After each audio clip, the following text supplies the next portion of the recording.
for Israel. And so I want to say an Israeli vort for him that we read in the Torah yesterday. It says in Parshas Pinchas, "Vayomer Hashem el Moshe," God says to Moshe, "Alei el har ha'avarim hazeh," go up to the top of Mount Avarim, ure'ei es haaretz, and see the land asher nasati bnei Yisrael that I have given to the children of Israel. V'ro'isa osa, and you shall see it.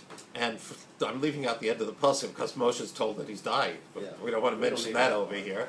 But we do know that this is not the only time that it says this, because in Devarim, Moshe is told when the story takes place. So, first of all, the explanation that is given is that the Torah here is not saying go up at this moment, it's telling him go up at some future time. Just like the appointment of Yoshua doesn't take place at this moment, even though the command as to how to do it, the story takes place here, the actual appointment is going to take place later.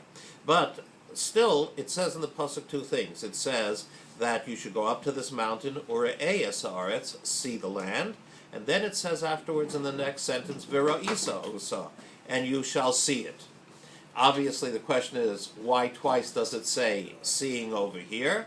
So we have the exact same thing takes place when Abraham is sitting outside of his tent with the story of the angels coming to visit him. It says, Vayar, Abraham looks and he sees, and there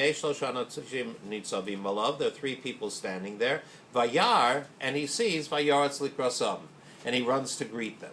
So Rashi, of course, points out and says, my Vayar Shnei Pamim, why does it say twice Vayar? Because there's one type of seeing which is, if we'll call it visually seeing, and there's another type of thing which is seeing, which is to understand. So what does it mean over there?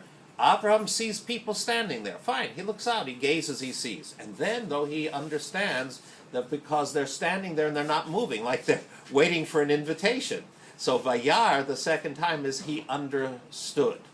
So also here, the Or HaChaim says that what does it mean over here?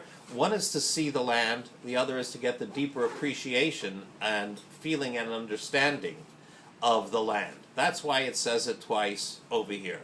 Because there is two types of seeing. There's seeing with your eyes and, in a sense, seeing with your mind. Do you see what I mean? Or just seeing in general and then seeing that this is your last seeing. So that could be a... Okay, that one's scary. We'll scare that. The Or HaChaim